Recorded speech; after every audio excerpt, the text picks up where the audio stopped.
गुरुदेव, आपके चरणों में कोटि कोटि प्रणाम। गुरुदेव भगवान, हमने संसार में जिनको अपना आश्रय मानकर जीवन साथी के रूप में वर्ण किया और जीवन समर्पित कर दिया, उन्होंने ही जब हमें ठुकरा दिया और जीवन की मझधार में बिल्कुल अकेला छोड़ दिया, इतना सब होने पर भी उनके प्रति अति मोह आसक्ति खत्म होकर सिर्फ और सिर्फ श्री जी के चरणों में कैसे लगे?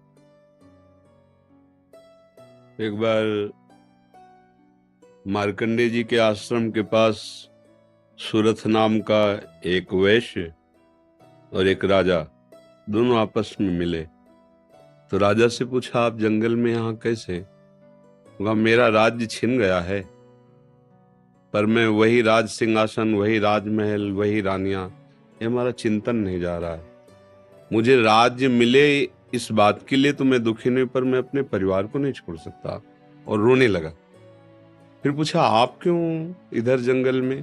तो उनका, मेरे बेटे ने मुझे पीट के निकाल दिया, सारी संपत्ति छीन ली, पर मेरा मन उसी के लिए तड़प रहा है। वो भले मुझे पीटे, पर मैं अपने बेटे, बहू, परिवार को नहीं छोड़ सकता। बोले, तो बड़ी विचित्र हम दोनों की दशा है कि वो हमें छोड़ रहे हैं, हमें ठुकरा रहे हैं, और हम उनके लिए रो रहे हैं। ये क्या है? तो राजा ने कहा, पास में मार्कंडेय जी का आश्रम है, हम लोग उन महापुरुष के पास चलते हैं और अपना निवेदन करते हैं। तो जाके प्रणाम किया और अपनी बात दोनों ने रखी। तो मार्कंडेय जी ने कहा, ये भगवती माया का प्रभाव है। अगर भगवान की ऐसी प्रचंड माया ना हो तो सब परमानंद में मगन हो जाएं। ये माया ही, वो हमें धोखा दे, वो हमें ठुकराए, पर हमारा मोह, हमारी ममता उससे बिलग नहीं होती है। अब उससे हटने का एक ही उपाय है, साधन को हरिभजन है, कै सत्संग सहाय। अगर हम सत्संग सुने तो सुनते सुनते बुद्धि पवित्र हो जाती है और फिर निश्चय होने लगता है। आप जिनके लिए रो रहे हैं, जिनकी बुद्धि पावन हुई, उन्होंने तिरस्कार पूर्वक छोड़ दिया। रत्नावती जी, भक्तमाल में चरित्र है, पढ़ लीजिए। रत्नावती जी पूरे रानी के जैसे सुख होते हैं वैसे ही रानी थी, वैसे ही सुख में मगन थी। कोई हरि भक्ति, कोई भजन, कुछ नहीं। और राजा भी अत्यंत प्यार करते थे।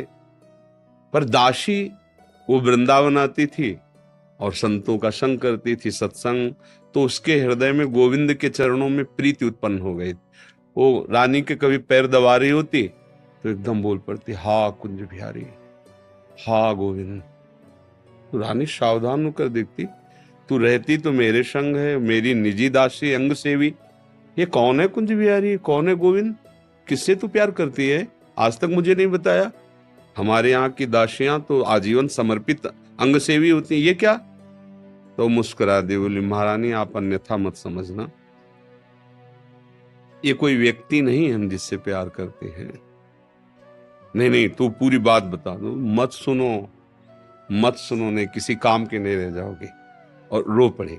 भगवान का जो प्यार होता है ना हृदय में, वो अलग कोटि का होता है। वो बस मत पूछो, आप मत पूछो। अब तो और आकर्षित हुई, नहीं नहीं आप बताओ ना। तो जब बैठ करके भगवत चर्चा, उनकी रूप माधुरी, गुण माधुरी, अब वो तो इतना उसके हृदय में अच्छा लगा कि पैर दबाने से हटा के सिराने बैठा लिया। देखो तुम अब वहां नहीं, अब यहां बैठ के केवल हमें प्रभु की बात सुनाओ। इतना रंग चढ़ा कि हृदय विकल हो, उनका कैसे दर्शन हो सकते हैं? गोविंद के कैसे दर्शन हो सकते हैं? बिहारी जी के कैसे दर्शन हो? तो उनका, महारानी जी एक ही उपाय है, यदि प्रगट में संतों का संग किया जाए तो निश्चित संत सभा में गोविंद छुपे रहते हैं, वो जरूर कृपा करेंगे। तो रानियों कहीं जा तो सकती नहीं, तुम ऐसा करो, बगल में एक भवन तैयार करवाओ संत सेवा के लिए, और संतों को बुलाओ, और हम स्वयं बनाएंगे, संतों को पवाएंगे, उनके श्रीमुख से भगवत चर्चा सुनेंगे। उस समय दिल्ली में बादशाह के समीप विराजमान थे माधो सिंह, उनके पति का नाम था। अब रानी का हुक्म, महल के निर्माण हुआ, पास में संतों, और खिड़की से वो दर्शन करती, फिर सुंदर भोग पधराती, जाके सब संतों को पवाती। ये जब सूचना पहुंची राजा के बाद, बिना हमारे आदेश के संत निवास बन जाना, संतों के बीच में, रानी को ऐसे कोई सहज थोड़ी देख सकता, जाना सब। तो हुक्म कर दिया, बिल्कुल नहीं, संतों के समीप जाना बंद, ये सब बिल्कुल, क्योंकि एक राज मर्यादा होती है ना। और कुछ कठोर शब्द कहे,